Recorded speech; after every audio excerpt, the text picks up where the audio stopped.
बुरे काम का बुरा नतीजा, अच्छे काम का अच्छा नतीजा। हो सकता है कभी कभी अच्छा कर्म करके भी आपकी लाइफ में दुख आ जाए, परेशानी आ जाए, तो उसका अर्थ नहीं है कि आप अच्छा करना बंद कर दीजिए ना।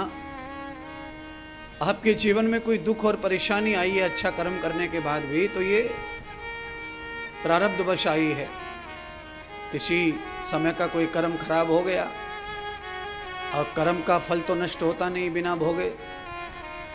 इसीलिए अच्छा कर्म करते समय भी कभी कभी कष्ट और दुख आता है, तो वो आपका ही प्रारब्ध है। भोगना आपको ही है, सहना आपको ही है। आपको जिस अवस्था में रहना है आपको ही रहना है। इसलिए हे राजा परीक्षित, चक्रम विभूषितम तत्पुरुषस्य भूषणम देवांग अंग देवश्रुति देवश्रुतेर भगवान यस्यं शरणो प्रपन्नं पाद्यं च वेद समर्पिताः। इसीलिए ही भगवान के चरणों में ही तुझे जाना है जी, और भगवान के चरणों में ही आराम मिलेगा। अन्यत्रन्दस्तवेदिता सर्वम, अन्यत्र तो आप कहीं भी चले जाइए, आप बगीचे में लेट जाइए, थोड़ी देर आराम मिलेगा, बाद में बगीचा ही परेशान करने लगेगा। कोई चींटी खाएगी, कोई मच्छर खाएगा, ऊपर से पत्ते गिरेंगे, आपकी आराम में विघ्न पड़ेगा। आप कमरे में बंद हो जाइए, थोड़ी देर तो आराम लगेगा, बाद में कमरा ही खाने लगेगा अपने को। या तो ह्यूमिडिटी हो जाएगी, कमरे में गैस बनेगी, बेचैनी होगी, एसी चलेगा, पंखा चलेगा, कूलर चलेगा, तो उसके भी कोई परिणाम अलग आते हैं थोड़ी देर में। तो वहाँ पर भी अधिक आराम नहीं है। तो कहाँ पर आराम है? तो कहा पदम यस्मिन् भगवान, भगवान के ही चरण बिंदों में आराम है चिरकाल तक, लंबे समय तक। इसीलिए हम सबको ही भगवान के चरणों का ही सेवक बन करके अपना संसार करना चाहिए। हो क्या रहा है कि संसार सभी अपना अपना अकेले अकेले कर रहे हैं, भगवान को संसार का मालिक मानकर नहीं कर रहे। याभ्यां तत्त्वयाः तरवं न वेद भगवते श्रुति स्मृति त्वया त्वयाम। कोई स्मृति, कोई श्रुति मंत्र ऐसा नहीं है वेदों का जो भगवान को नकार देवे। इसलिए दुनिया की सबसे प्राचीन किताब है वेद, और उसमें जो भगवान का भेद खुला है वही तुम्हारे ब्रह्म को मिटा सकता है और तुम्हें परमात्मा से जोड़ सकता है। क्या गुण बताए भगवान? सुखदेव ने राजा परीक्षित को भगवान के गुण बताए। तो कहा कैसे गुण हैं भगवान के? तो भगवान के ऐसे गुण हैं, कल आप कथा सुन रहे थे, सती की कथा सुनाई मैंने, फिर पार्वती जी का जन्म हुआ। सती ने पार्वती का ही जन्म लिया, दोबारा से भगवान शंकर के साथ में विवाह हो गया, और शंकर भगवान पार्वती को लेकर कैलाश पर आ गए। कैलाश पर आए तो पार्वती को आसन दिया, और आसन देकर कहा विराजो देवी तिष्ठ, बैठो, ये तुम्हारा घर है, ससुराल है। आई हो पहली बार नई दुल्हन बनकर, तो उपहार मांग लो, क्या उपहार चाहिए? तो कहते हैं पुराने जमाने में बहू का मुंह देखने के लिए कुछ उपहार भेंट करते थे। तो भगवान शंकर ने पहली बार पार्वती का मुखमंडल दर्शन किया, तो उपहार देने के लिए खड़े हो गए। तो पार्वती जी उपहार में क्या मांगेंगी शंकर भगवान को नहीं पता था। अंतर्यामी होकर के भी जगत माता के अंदर क्या चल रहा है शंकर नहीं जान पाए। शंकर भगवान को लगा, ऐसा लगा तो ये कोई बढ़िया महल महलात मकान दुकान मांगेंगी, आभूषण मांगेंगी, हीरा मोती सोना चांदी आदि आदि कुछ मांगेंगे, पर समझा नहीं क्या मांगेंगे। अंत में जब पार्वती माता ने अपना राज दिया कि मुझे क्या चाहिए, तो पार्वती माता ने कहा कि पिछले जन्मों में जो भूल हो गई, गलती हो गई, उस गलती का प्रायश्चित हो जाए। और पिछले जन्म में मैंने भगवान की कथा नहीं सुनी और मेरा जन्म व्यर्थ हो गया। इस जन्म को मैं व्यर्थ नहीं करना चाहती, क्योंकि ये मेरा अजन्म जन्म है। इस जन्म के बाद मैं कभी जन्म नहीं लूंगी। इसलिए हे महादेव, मुझे परमात्मा की हरि कथा सुनाओ, राम कथा सुनाओ, भगवत कथा सुनाओ। तो भगवान शंकर जो है पावन कथा सुनाने लगे। दृश्यो दृश्यो तया दृश्यो एव दृश्यम तदात्मनम। देवी, पावन कथा भगवान की सुनो, यही सबसे बड़ा उपहार है ग्रस्त जीवन के लिए। पावन जीवन ग्रस्त का इसी से ही धन्य होता है। कोई भी ग्रस्त में बिना कथा, बिना हरि, बिना परमात्मा के स्मरण के, चिंतन के, श्रवण के सुखी नहीं रह सकता। इसीलिए चाहे जो भी बिगड़ जाए, पर पहले परमात्मा की दिव्य कथा का ही पान करना चाहिए। सब चीजें हमारी इधर उधर हो जाए, पर भगवान का चिंतन, भजन, ध्यान और भगवान की कथा कभी कम नहीं होनी चाहिए जीवन में। परिस्थितियां तो आती जाती रहती हैं। आज है, कल परिस्थिति सही हो सकती है। आज अच्छी है, कल खराब हो सकती है। पल पल परिस्थिति बदलती है जीवन की। और जब जीवन की परिस्थितियां पल पल बदलती हैं, तो इस स्थिति में क्या करें? तो कहा भगवान का ही चरण पकड़ के रखें। भगवान के चरण पकड़ने से क्या होगा? कभी भव सागर में डूबेंगे नहीं। वो तैरने वाले भगवान सबको पार कर देते हैं। पार्वती कथा सुन रही हैं महाराज, और उन्होंने अपना नियम पालन कर लिया। तो भगवान शंकर ने पार्वती को परमात्मा श्री हरि के, नारायण के गुण बताए कि अनंत गुण है भगवान के, उनकी लीलाएं अनंत हैं। हे देवी, कैसे भगवान पूर्ति करते हैं भक्त की और संसारियों की। तो कहा ब्रह्मा जी के यहाँ मनु का जन्म, और मनु के यहाँ 5 संतानों का जन्म हुआ। कल मैंने कथा सुना दी थी थोड़ी सी। मनु महाराज के 2 पुत्र हुए थे, प्रियव्रत, उतानपाद। उतानपाद राजा के 2 विवाह हुए थे, बच्चे नहीं हुए। इस कारण भाग्य से दोनों ही पत्नियों को बालक हो गया, सुरुचि और सुनीति। सुनीति उनकी पहली पत्नी थी, सुरुचि दूसरी पत्नी थी।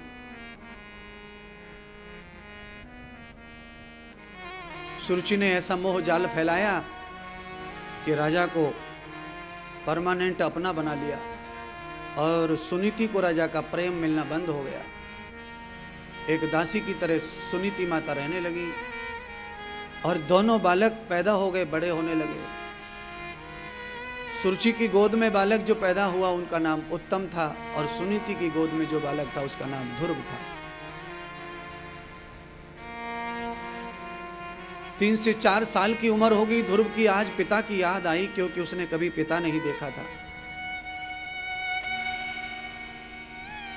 माँ ने कहा, पुत्र, तेरे भी पिता वही हैं जो उत्तम के हैं, जाओ। तुम्हें पिता की याद आई है तो जाकर बैठो पिता की गोद में। तो आज ध्रुव जो है पिता की गोद में बैठने के लिए महल में गए, और पिता से प्रार्थना की, प्रणाम करके, कि पिताश्री, सदैव उत्तम आपकी गोद में बैठता है। अगर मैं भी आपका पुत्र हूं तो मुझे भी आपकी गोद का सुख मिलना चाहिए। राजा तो सुख देना चाहते थे, पर सुरुचि ने रोक लिया राजा का सुख। सुरुचि ने राजा का मोह भंग कर दिया ध्रुव के प्रति। स्त्री ने पति का देह धर्म भी नष्ट कर दिया। कुछ कर नहीं पाए पतिदेव राजा उतानपाद। जो पत्नी कह रही है वही कर पा रहे हैं। क्यों? अधिक मोह हो जाना स्त्री का, या उसके स्वरूप में उसकी खुशियों में खो जाना, उसका परिणाम इसी तरह आता है। सुरुचि में ज्यादा मोह होने के कारण, सुरुचि में ज्यादा मोह होने के कारण राजा ने ध्रुव को गोद में बिठाने का प्रयत्न तो किया पर बिठा नहीं पाए। तावते त्वया कृतं जातां भवन्ते सर्वं तखिलमिदा। सद्गुरु भगवान श्री सुखदेव कहते हैं, राजन आज ऐसी पावन स्थिति हो गई कि ध्रुव अंत तक गोद में नहीं बैठ पाए और ध्रुव दुखी हो गए, रोने लगे ध्रुव। आदृश्यम दृश्य पवात सुरभम। और ध्रुव जब रोने लगे तो क्या करें, सुरुचि ने तो बच्चे की दया की ही नहीं। ध्रुव लौट करके अपनी माँ के पास चले गए और अपनी माँ को सारी कथा सुनाई। माँ, पिताजी तो बैठाना चाहते थे पर मौसी ने पिताजी को गोद में मुझे बैठने नहीं दिया और जाते जाते कहा कि गोद में बैठना है पिता के तो जाओ जंगल में, वहां जाके तप जप करो और उस तप और जप के प्रभाव से परमात्मा प्रभाव प्रसन्न होंगे।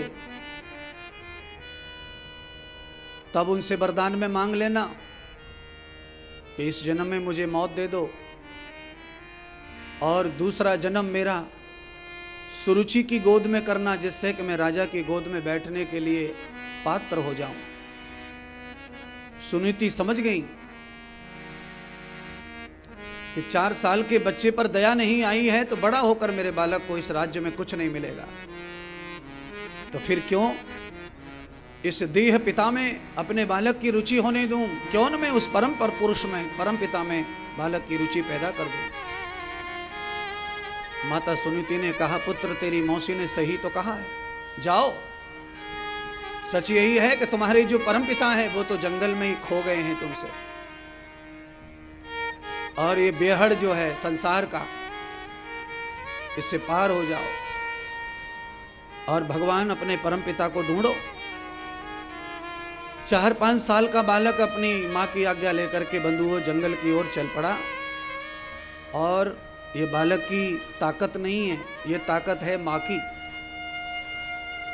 माँ सुनीति है, माँ को सब नीति आती हैं, सही क्या है गलत क्या है। इस कारण सुनीति ने यह निश्चय कर दिया कि मेरे बालक का भला तभी होगा जब उसे परमात्मा मिलेगा। देहधारी पिता तो एक दिन छूट जाएगा, कितना भी प्रेम करने वाला पिता क्यों ना हो, पर मृत्यु तो आती है। नहीं मरने वाला पिता तो परमात्मा ही है। बालक जो है मां की याद करते करते रोते रोते निकल गया जंगल की ओर। मार्ग में नारद जी का आगमन हुआ, नारद जी मिले, बालक को समझाया कि बड़े बड़े ऋषि मुनि त्यागी तपस्वी इस जंगल में खो गए भगवान को ढूंढते ढूंढते, बालक तुम कैसे ढूंढोगे? इसीलिए जाओ, अपने घर जाओ। बालक ध्रुव तो अपनी माँ की आज्ञा मानकर आया था, उसने कहा नहीं जाऊंगा नारद जी। माँ ने कहा है कि पिताश्री जंगल में ही हैं और वो माँ को छोड़कर आए हैं और मैं उन्हें ढूंढने आया हूं, तो लौट के कैसे जाऊं? तब नारद जी को लगा कि ये सच्चा खोजी है भगवान का,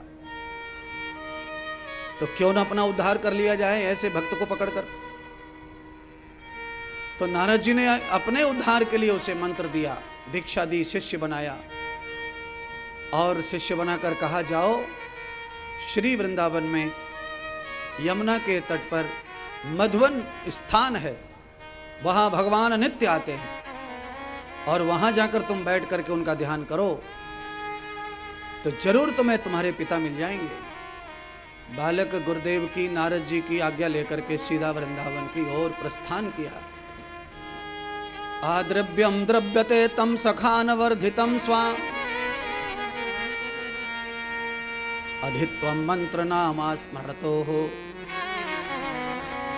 बालक स्मरण करने लग गया, बैठ गया, आचमन कर लिया यमुना जी में और अंग उपंग स्नान कर लिया और भोजन आदि का त्याग कर दिया। यमुना जल पर ही भजन करने लग गए। थोड़े समय के बाद भजन हुआ पूरा, यमुना का जल भी त्याग दिया बालक ने। केवल हाथ अंजलि में जितना जल आए 24 घंटे में एक बार पीते और भजन करते। थोड़े दिन के बाद वो भी छोड़ दिया। फिर कोई हरी पत्तियां पेड़ की तोड़ी, चबाई और भजन करते रहते। बाद में वो भी त्याग दिया। फिर उनको लगा कि कैसी करें, तो छाल उखाड़ ली पेड़ की। कुछ दिन छाल खाकर भजन किया, वो भी त्याग दिया। फिर पेड़ की जड़ में पानी होता है तो थोड़ी जड़ खाई और भजन किया। अंत में लगभग 5 महीने भजन करते करते हो गए, सब छोड़ दिया खाना पीना। और भजन की यही रीत परंपरा है। एक साथ व्रत करना ठीक नहीं है, एक साथ उपवास करना ठीक नहीं है, एक साथ भोजन छोड़ना ठीक नहीं है। आहारम न क्रमतो भवा, आहार को भी क्रम से खाएं और क्रम से छोड़ें। धीरे धीरे खाना सीखते हैं बच्चा, और ऐसे ही धीरे धीरे छोड़ें। एक साथ ज्यादा खा लेंगे और एक साथ ज्यादा भूखे रहेंगे तो स्वास्थ्य बिगड़ेगा, सिर दुखेगा, एसिडिटी बनेगी, पेट खराब होगा। और भजन में बाधा आएगी। तो भजन में बाधा न आए उसके लिए परमात्मा सुखदेव जी कहते हैं, राजन ध्रुव की तरह संयम के साथ भजन करना चाहिए। भजन में जो है अन्न जो है वो बहुत बाधक है। भजन में बाधा डालता अन्न भोजन, क्योंकि अन्न भोजन में प्रमाद होता है, आलस्य होता है, और अन्न भोजन को पचने में देर लगती है। तो कहा गया है कि जो शीघ्र भोजन पच जाए और इसमें आलस्य ना हो, ऐसे भोजन का सेवन करके ही भगवान का अर्चन बंधन पूजन किया जाए, जिससे कि भजन सफल हो, कोई बाधा ना आए। और संयम में रहकर आहार लिया जाए भोजन का, पानी का। अगर आप ज़्यादा पानी पिएंगे तो फिर आपको बाथरूम भी ज़्यादा जाना पड़ेगा। तो बाधा है, ये भी बाधा है भजन की। आप भोजन कर लेंगे पेट भर के तो पचाना भी पड़ेगा, ये भी बाधा है। मन विचलित होगा, बुद्धि विचलित होगी। इसीलिए ध्रुव का क्रम क्या था कि ध्रुव ने पहले दिन जाके यमुना में स्नान किया, जल पिया और त्याग दिया यमुना जी को। अंजलि आचमन किया, कुछ महीने में आचमन को त्याग दिया। अब पानी की पूर्ति कैसी हो, तो कहा हरी पत्ती खाई, हरी पत्ती खाना शुरू कर दिया। आहार भी जा रहा है, एनर्जी भी जा रही है और सब छूट भी रहा है। यही नियम है क्रमशः भोजन का त्यागने का और भोजन पाने का। आपने व्रत किया है 2 दिन 4 दिन, तो व्रत पूरा होने के बाद भी भोजन करना शुरू करें तो हल्का ही भोजन ग्रहण करें। हल्का भोजन माने पहले पत्ती वाली सब्जी खाएं और फिर मूल फल वाली सब्जी खाएं और बाद में जड़ वाली सब्जी खाएं, अर्थात आलू, मूली, गाजर, सलगम, ये सब बाद में खाएं। जो मिट्टी में पैदा होता है वो बाद में खाएं, बहुत बात होता है। फल की सब्जी भी बाद में खाएं, पहले पत्ते की सब्जी खाएं, उसे फलाहार माना गया है। तो ये नियम है स्वस्थ रहने का और भजन में बाधा ना आए उसका। भजन मेरा नित्य चलता रहे, श्रवण मेरा नित्य चलता रहे, मेरा शरीर भजन में कमजोर न पड़े, तो उसके लिए आहार भी जरूरी है और संयम भी, क्रम भी जरूरी है। तो आज 5.5 महीने का भजन पूरा हो गया ध्रुव का। 6 महीना पूरे होने में 15 दिन बाकी है। बालक ने सब त्याग दिया, केवल हरि भजन पर बालक टिक गया, कोई चीज नहीं रह गई, सब त्याग दिया। और अंत ये हुआ कि 6 महीना पूरे होते ही परमात्मा सामने आके खड़े हो गए, गोद में उठा लिया बालक को। हे पुत्र, मैं तेरा पिता हूं। बालक ने नेत्र खोला तो बालक को वही पिता दिखा जो उसके हृदय में दिख रहा था।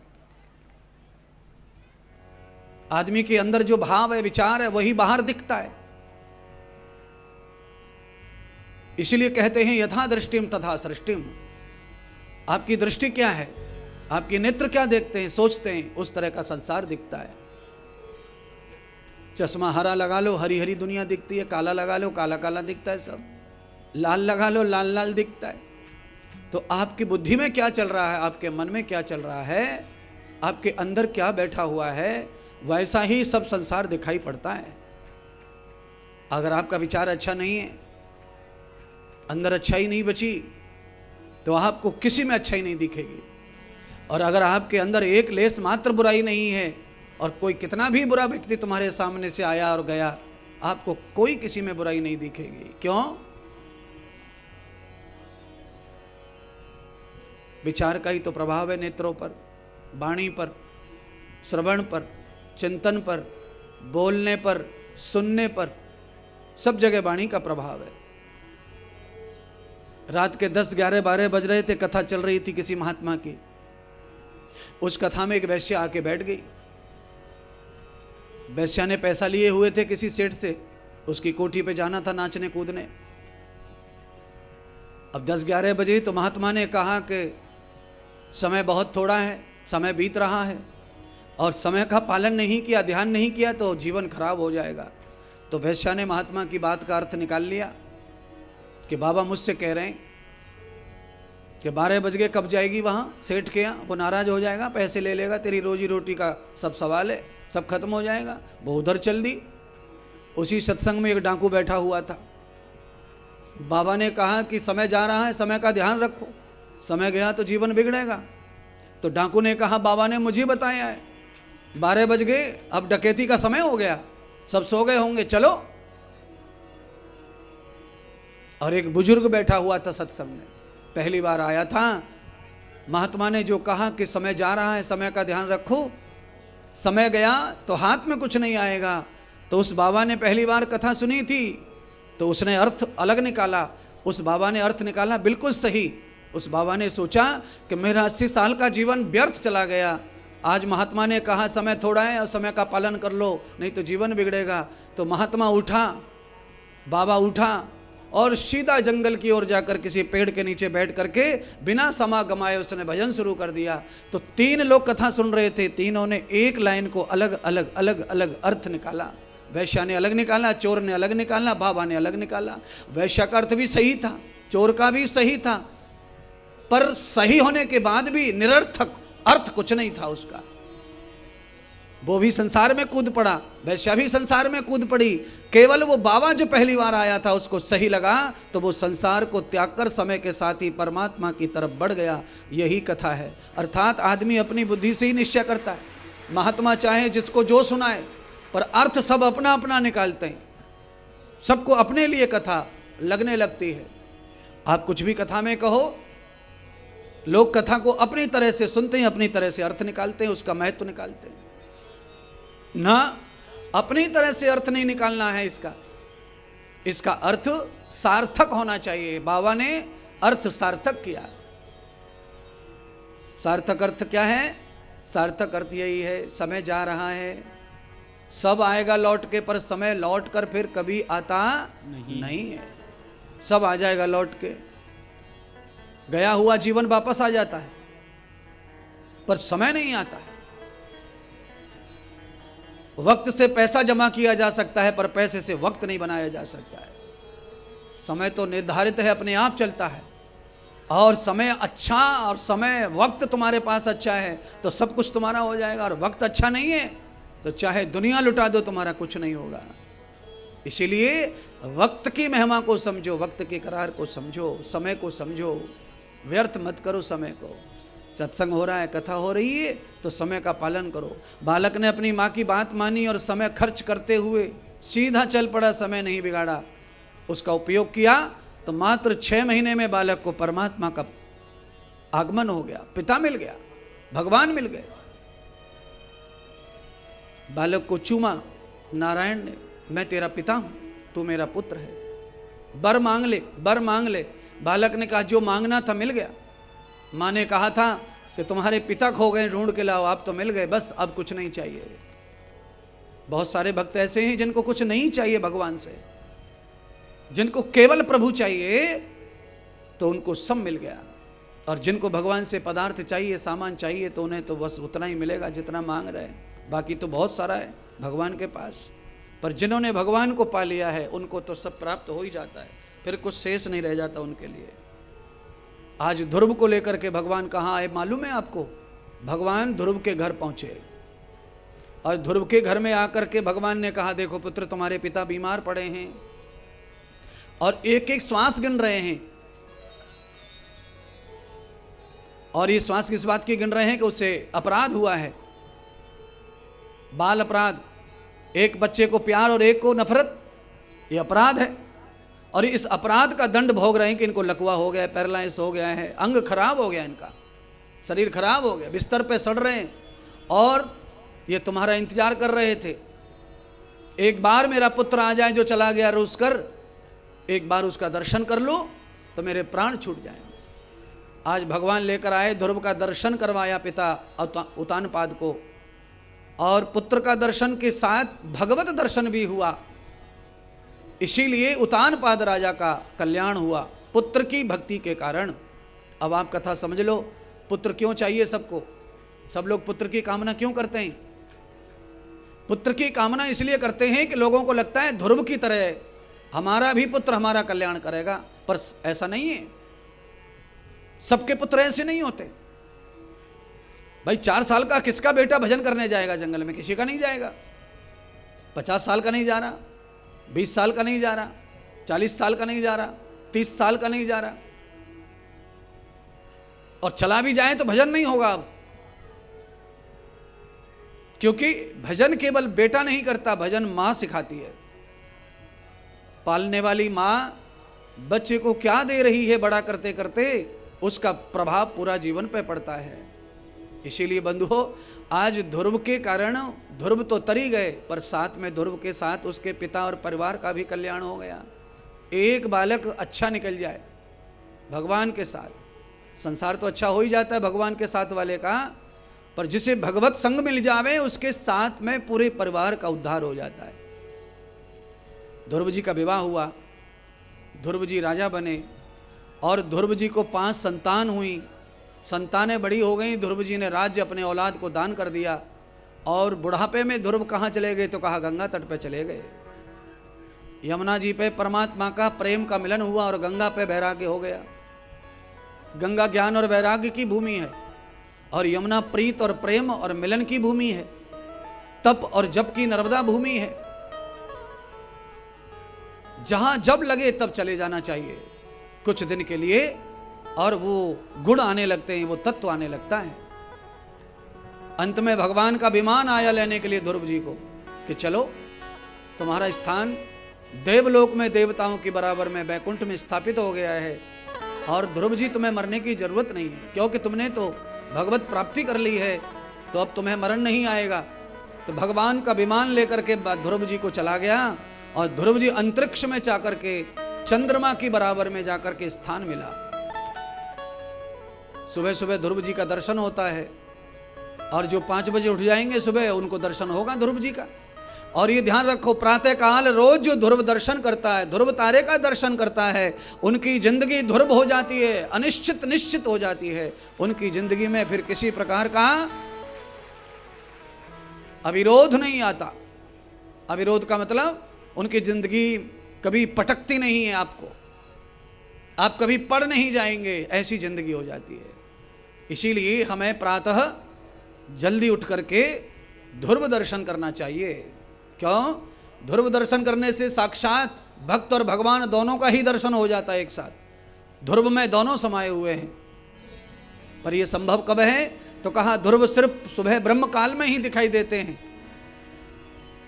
प्राचीन काल में तो रात्रि में विवाह होते थे, तो ध्रुव दर्शन कराया जाता दूल्हा दुल्हन को, और ध्रुव जी का दर्शन कराने के बाद में दूल्हा दुल्हन को वस्त्र बदल करके फिर विदा किया जाता था। जाओ बेटी ससुराल, अब तुम्हारा जीवन ध्रुव हो गया, निश्चय हो गया। अब तुम्हारे जीवन में कोई खटका नहीं पड़ेगा, तुम्हारा जीवन बिना अविरोध का हो गया। इतना प्रभाव है ध्रुव तारे का। पर अब इन चीजों को कैसे समझें? तो कहा समझने के लिए कथा है। ये भगवान का पहला गुण है। देख लो भगवान का गुण कैसा है। एक बालक को ही अपने जैसा गुण दे दिया, अपनी जैसे पुजवा दिया बालक को। वो बालक ध्रुव जो है, जिसका बचपन इतना दुख में गया, वो बालक आज चंद्रमा की बराबर बैठ के चंद्र देवता की तरह पूज रहा है। चंद्र देवता का दर्शन कोई करता कि नहीं, पर ध्रुव दर्शन का बड़ा नियम है। चंद्रमा का दर्शन करने वाले करोड़ों हैं दुनिया में। बहुत सारी माताएं करती हैं, व्रत करती हैं, उपवास करती हैं, चंद्र दर्शन करती हैं। इस्लाम धर्म में भी चंद्रमा की पूजा होती है, वहाँ भी मान्यता है। सब जगह ये सब चलता है। अलग अलग जगह पर अलग अलग मान्यता से देवता पूजे जा रहे हैं सृष्टि के, कोई बात नहीं है। सब अपना अपना पूज रहे हैं, पूजें। पर आप यहाँ देखिए कि एक ध्रुव की कथा मैंने आज सुनाई आपको इसलिए क्योंकि आपके मन में अपने बालक को भी ध्रुव बनाने का निश्चय होना चाहिए। आपको भी पता चले कि ध्रुव का क्या लाभ है। बालक को भजन बनाने वाला, बालक को भगवान से जोड़ने वाला माता पिता क्या लाभ पाएगा, तो वो लाभ है ये। बाप तर गया, माँ तर गई, कुल तर गया और ध्रुव देवता बन गए। मानव के बाद में तो अगर प्रमोशन होगा तो देवता बनना ही प्रमोशन है। ये शरीर जो है बीच वाला शरीर है मानव का, अगर थोड़े गिरे तो राक्षस और थोड़े उठे तो देवता, और दोनों के सेंटर में तो मानव। तो अब आपको ज्यादा देर नहीं है ऊपर उठने में और देवता बनने में, थोड़ा थोड़ा बदलना है, थोड़ा थोड़ा सुधरना है।